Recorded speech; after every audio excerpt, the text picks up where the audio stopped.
Hello everyone, আজকের ভিডিওতে আমরা কয়েন প্লান্ট চারা লাগানোর একটি সহজ এবং কার্যকর পদ্ধতি ধাপে ধাপে দেখব এবং ভিডিও শেষে আপনি জানতে পারবেন কিভাবে গাছ দ্রুত বড় হয় এবং পাতায় ভরে যায়।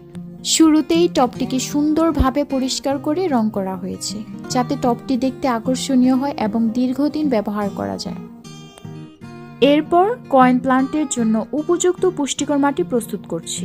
কয়েন প্লান্ট সাধারণত কাদামাটিতে খুব ভালোভাবে বেড়ে ওঠে, তাই এখানে বেশি পরিমাণ কাদামাটি, গোবর মাটি, অল্প পরিমাণ বালি এবং জৈব সার একসাথে ভালোভাবে মিশিয়ে নিচ্ছি। এই উপাদানগুলো গাছের শিকড়ের বৃদ্ধি ও পুষ্টির জন্য খুবই গুরুত্বপূর্ণ। মাটি ভালোভাবে মেশানোর পর এই মাটির মিশ্রণটি একদিন রেখে দিব যাতে সব উপাদান একে অপরের সাথে ভালোভাবে মিশে যায় এবং মাটি আরও বেশি উর্বর হয়।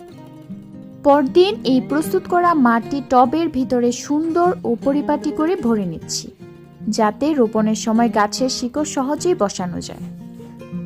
এরপর কয়েন প্লান্টের শিকড়গুলো আলাদা করে একটি একটি করে খুব সাবধানে টবে রোপণ করছি যেন শিকড়ের কোনো ক্ষতি না হয় এবং গাছটি সহজে নতুন পরিবেশ মানিয়ে নিতে পারে।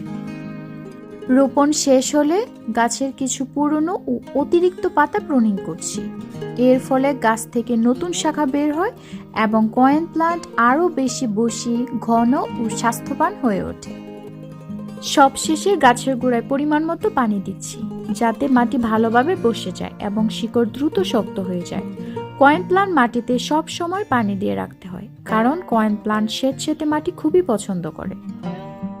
এইভাবে সঠিক নিয়মে রোপণ ও নিয়মিত যত্ন পেলে কয়েন প্লান্ট খুবই দ্রুত বৃদ্ধি পায় এবং ঘরের ভিতরে বা বারান্দায় সবুজ ও সুন্দর পরিবেশ তৈরি করে। ভিডিও